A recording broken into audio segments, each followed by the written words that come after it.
नाही, नक्की जरूर त्यांनी विजय मेळावा घ्यावा. आम्ही घेतलेल्या निर्णयाचा त्यांना विशेष आनंद झालेला दिसतो आहे. पण याच्या पाठीमागची भूमिका देखील त्यांनी लक्षात घेतली पाहिजे.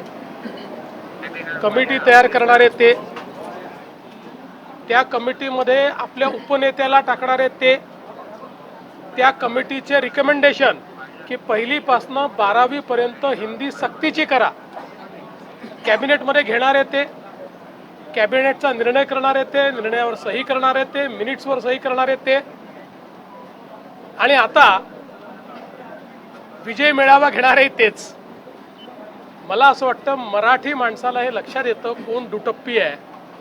हे दुटप्पी धोरण आहे. आमचा विषय पक्का आहे. आम्ही समिती केली आहे.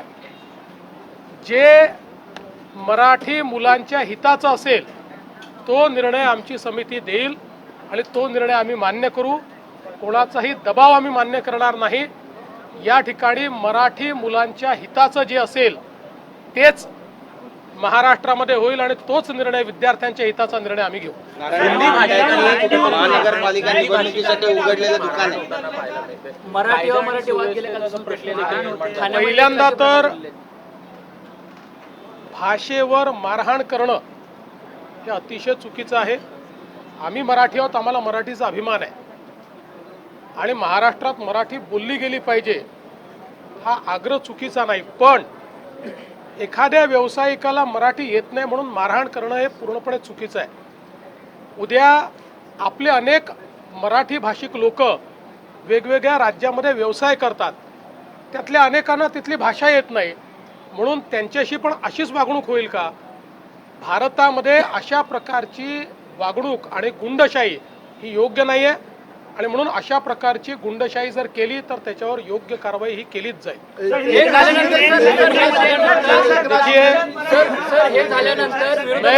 मैं बहुत स्पष्ट शब्दों में बताना चाहता हूँ, महाराष्ट्र में मराठी भाषा का अभिमान रखना ये कोई गलत बात नहीं है, लेकिन भाषा के चलते अगर कोई गुंडागर्दी करेगा तो इसको हम सहन नहीं करने वाले.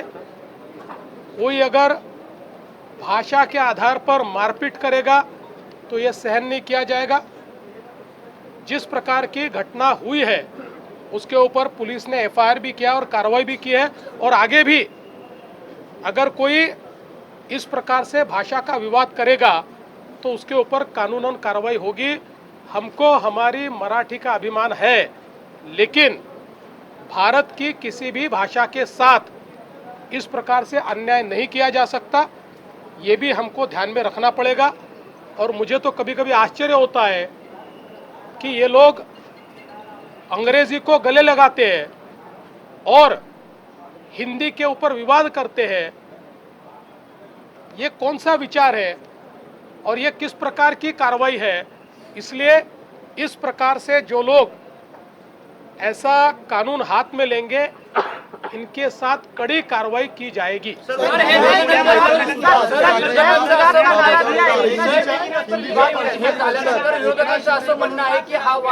एकनाथ शिंदे यांनी जय महाराष्ट्र जय गुजरात म्हटले. व्यापाऱ्यांचा वादाचा काय अर्थ आहे? काय व्यापाऱ्यांनी त्या ठिकाणी व्यापार करू नये? एखादा मराठी व्यापारी हा जर आसाममध्ये जाऊन व्यापार करत असेल आणि त्याला जर आसामी भाषा शिकायला वेळ लागला तर काय त्याला आसाममधल्या लोकांनी मारायचं? त्याच्यामुळे हे योग्य नाही आहे. अशा प्रकारे वागणं योग्य नाही. खरा अभिमान असेल ना तर मराठीची सेवा करा. खरा अभिमान असेल मराठी शिकवा. खरा अभिमान असेल क्लासेस चालू करा. खरा अभिमान असेल तर लोकांना मराठी बोलायला प्रवृत्त करा. आणि खरा अभिमान असेल आपल्या मुलांनाही मराठी शिकवा ना, मराठी शाळेत टाका ना. अशा शाळेत का टाकता जिथे मराठी ही तिसरी भाषा आहे? आणि महानगरपालिकेच्या अशा शाळा का सुरू करता की ज्या शाळेमध्ये स्पष्टपणे लिहिलं आहे मराठी तिसरी भाषा असेल? हे इकडे चालतंय आणि त्या व्यापाऱ्यांना मारताय. हे योग्य नाहीये. आता isakal.com आहे देशातील नंबर 1 ची मराठी न्यूज वेबसाईट. प्रत्येक अपडेटसाठी isakal.com ला नक्की भेट द्या.